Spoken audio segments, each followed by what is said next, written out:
Salam budaya. Saya ingin menyapa seluruh penggemar perkerisan, para pelestari, dan juga para pegiat paguyuban keris di seluruh Nusantara. Pada kesempatan ini saya ingin berbicara mengenai perjalanan perkerisan kita, perkerisan Indonesia, dalam sebuah video klip yang saya beri judul Keris dalam Refleksi. Perjalanan panjang telah kita lalui. Di antaranya pada tahun 2006 kita komunitas keris sudah melaksanakan satu pameran di Bentara Budaya yang memperkenalkan bahwa keris masih dibuat hingga masa kini, yaitu pada acara pameran keris Nusantara, pembuatan atau lomba membentuk keris. Kemudian pada tahun 2008 di Bentara Budaya Jakarta juga kita semua sudah memproklamasikan satu pameran besar, yaitu Keris Kamardikan.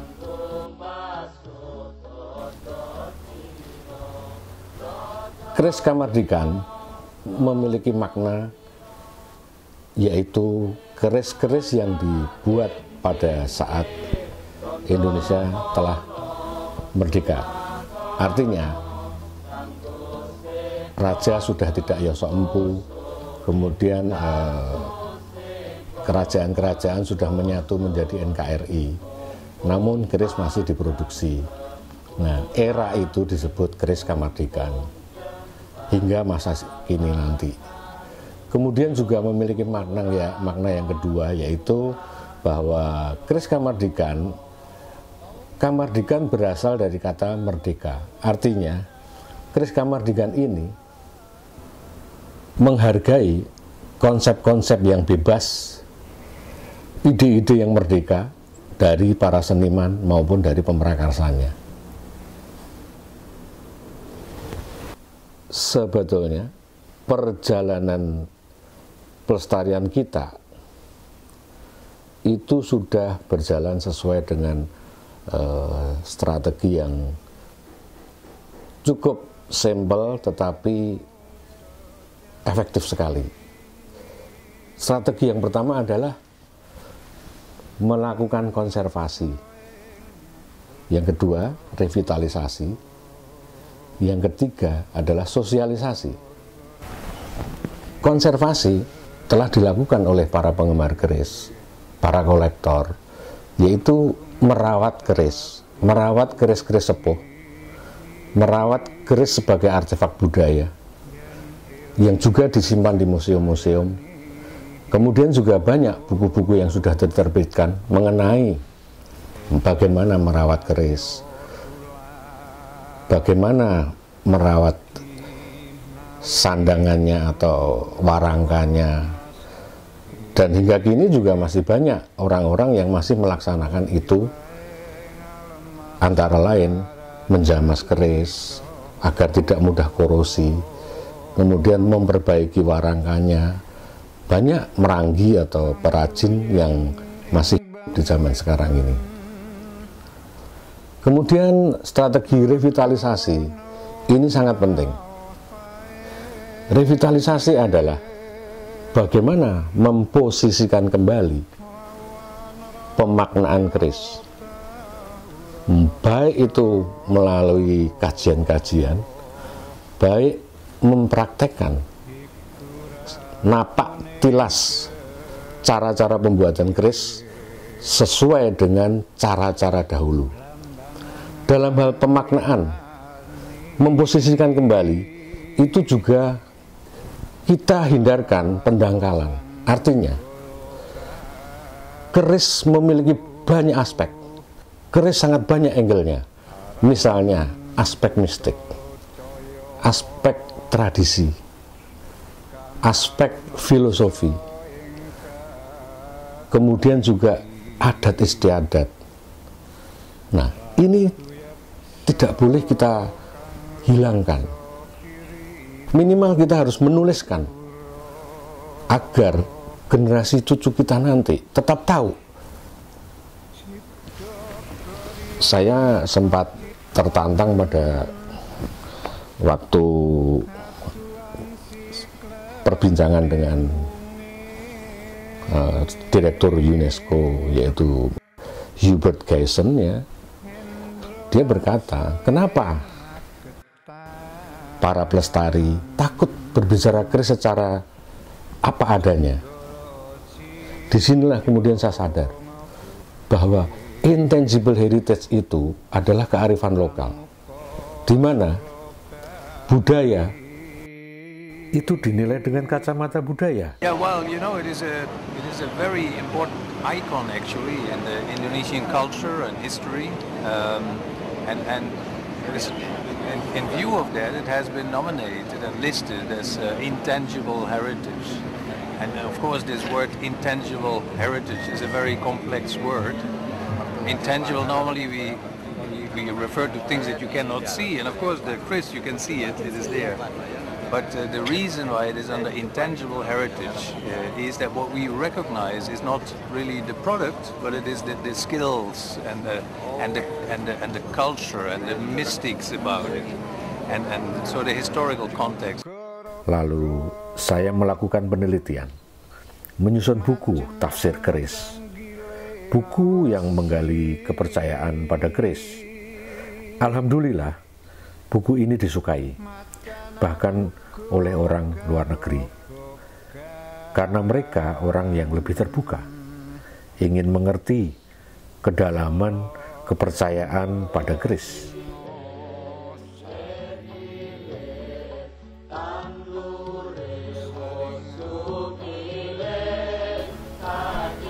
Maka buku tafsir keris ini yang sudah saya terbitkan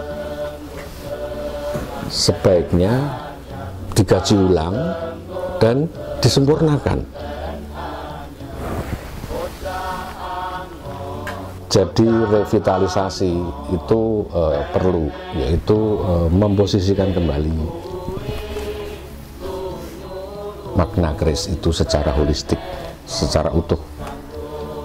Jangan hanya berbicara tentang art saja, jangan pula hanya berbicara pada angle-angle tertentu saja, bahwa dinamikanya sangat luas sampai di masalah perdagangannya. Kita harus memaklumi dan kita harus terbuka. Kemudian strategi yang lain adalah sosialisasi.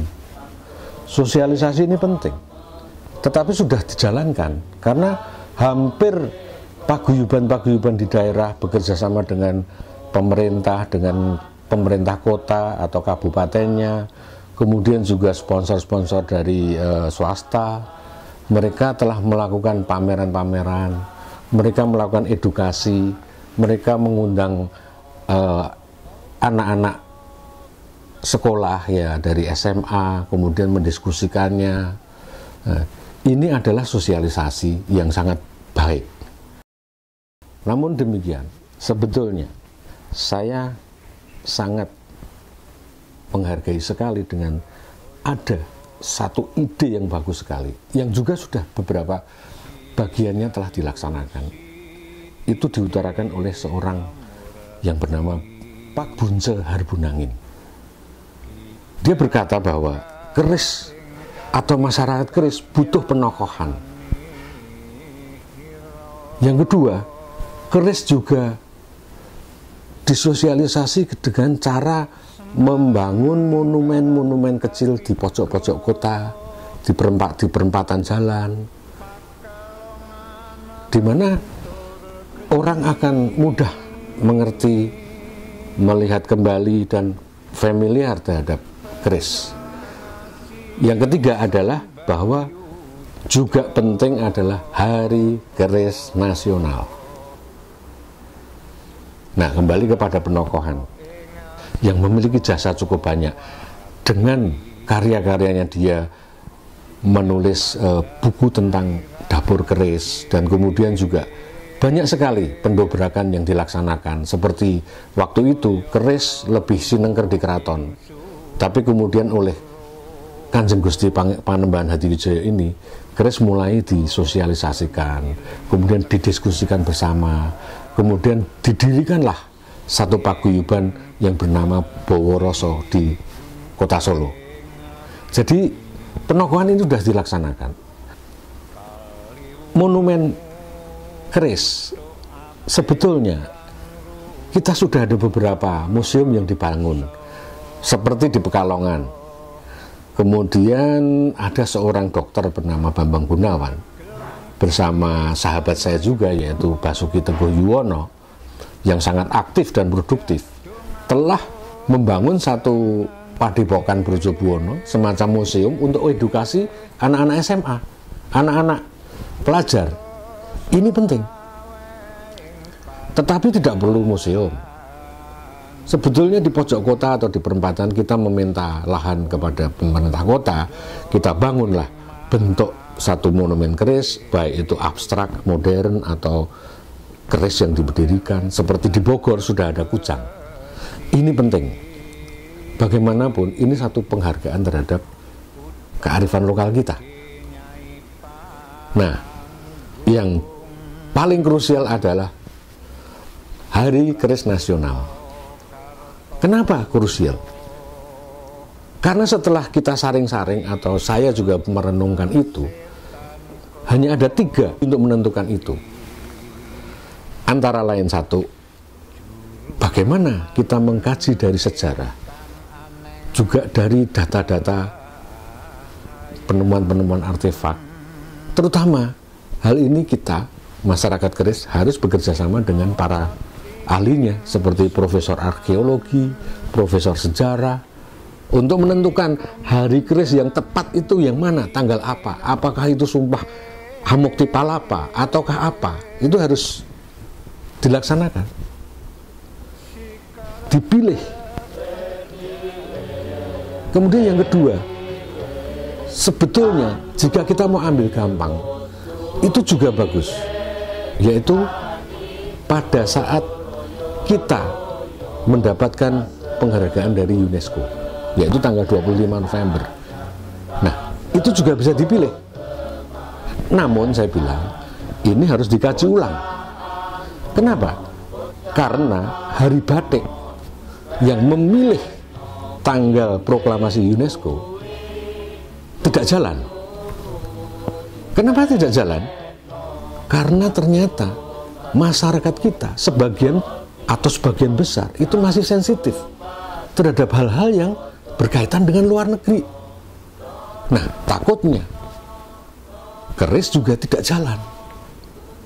Nah, sebetulnya ada alternatif yang ketiga, yaitu pada saat Kongres Keris pertama kali, atau Kongres Sekretariat Nasional Keris Indonesia yang pertama kali yang dilakukan di Solo, itu juga bisa diambil sebagai tanggal Hari Keris Nasional.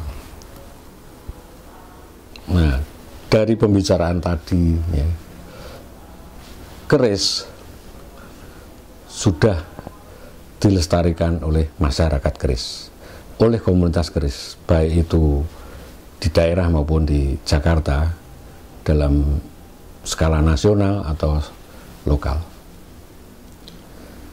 Saya kira keris tidak mungkin punah. Penggemarnya juga sudah bertambah, dan kemudian juga semangatnya ini penting. Ini semangatnya sekarang adalah bukan semangat ke UNESCO-annya lagi. Semangatnya adalah semangat, saya bilang adalah semangat Sabdo Palon Naya Genggong. Duh Sang Prabu, kula narimah kawontenaning dinten menika, nanging emut Gang 100 tahun malih kula badhe dumugi Nusa Jawi. Wong Nusa Jawa padha rungokno sumpah setyaku. Aku nrimo kahanan wektu iki nanging padha rungokno. Apa ora manut lan miturut karo aku bakal ludes keles katrajan ilining jaman. Karya slamet wong Nusa Jawa aku Naya Keong Sabto Palon.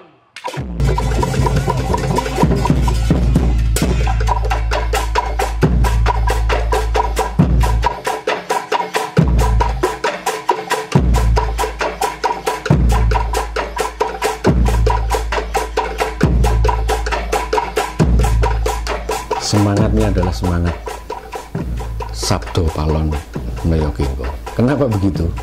Karena dalam pembacaan saya, kegiatan-kegiatan yang telah dilaksanakan, mereka punya semangat bahwa kesadaran untuk melestarikan itu berasal dari diri sendiri. Artinya semangat merah putih. Nah, marilah kita pupuk terus semangat merah putih berada di masyarakat keris. Semoga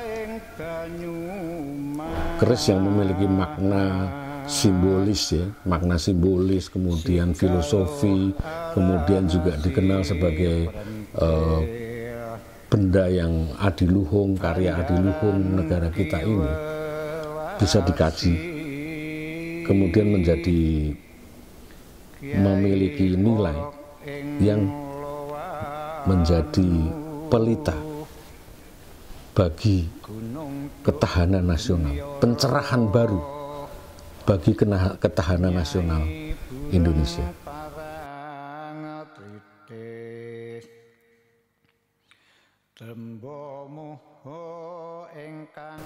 Tahun 2010 saya menjadi ujung tombak untuk melakukan pameran Keris for the World di Galeri Nasional, dibantu oleh Kementerian Budaya dan Pariwisata waktu itu, yang sekarang sudah berubah menjadi Parekraf. Pameran kegiatan Keris for the World itu, kita juga memberikan award, kita memberikan penghargaan kepada orang-orang senior, orang-orang sepuh dalam hal perkerisan. Kemudian juga kita sosialisasikan hingga ke luar negeri. Kita meluncurkan buku Keris for the World. Dan yang tak kalah penting juga adalah pameran di Museum Nasional. Itu juga Panji Nusantara melakukan satu event besar nasional yang di tengah-tengahnya ada, yang di kontennya ada Anugerah Adiwijaya. Keris dipamerkan dengan judul Kebangkitan Kembali Kejayaan Keris Indonesia, di mana keris sudah mulai disapa, keris sudah mulai dikerjakan lagi, keris sudah mulai dipesan kepada seniman-senimannya.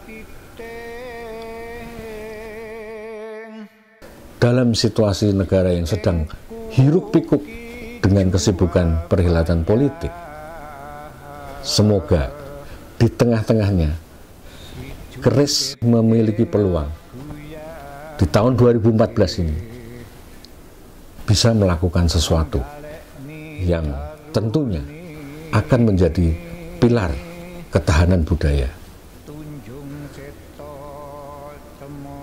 Kemudian saya juga mengucapkan terima kasih kepada sahabat yang selalu mendampingi saya, Sugeng Prasetyo, orang yang tak kenal lelah, dan teman-teman Panji Nusantara seperti Tommy Matahari Malam, Antonius, Lia Kusumawardani, Widya Stuti, kemudian Emilia, Atik Wiguna, Sukamto, Insinyur Musbat, pendiri-pendiri Panji Nusantara. Panji Nusantara dideklarasikan oleh 54 pendiri yang semuanya memiliki semangat merah putih.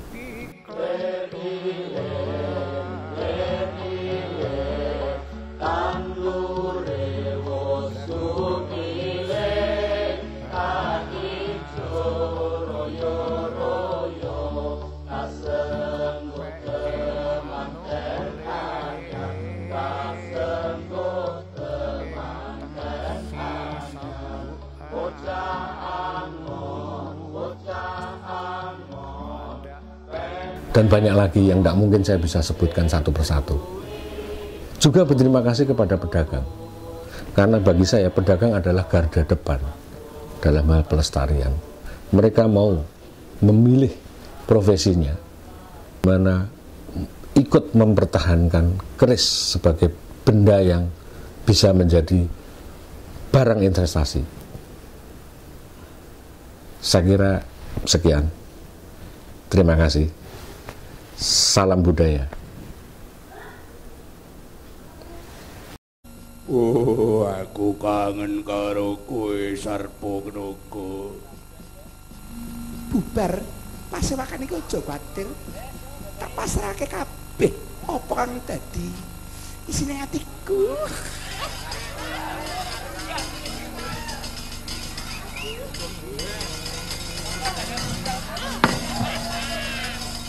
Aja kuwatir ya rumpung bojoku.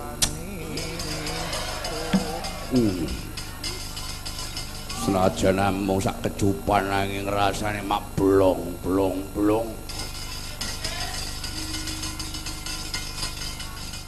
Yui rumpung, ulun dendhawu sinuwun. Prabu Rama Wijaya harep gawe tambak. Tambak menika menapa? Tambak kuwi bendungan. Ingkang badhe dipun bendung menapa? Samudra Minangkalbu. Sing ngalang-alangi antarane Gunung Swelogiri kelawan Praja Negara Ngalengka.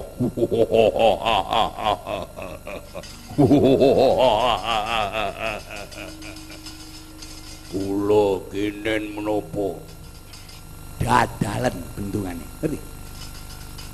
Ih, Raden dadal di bendungan. Yo.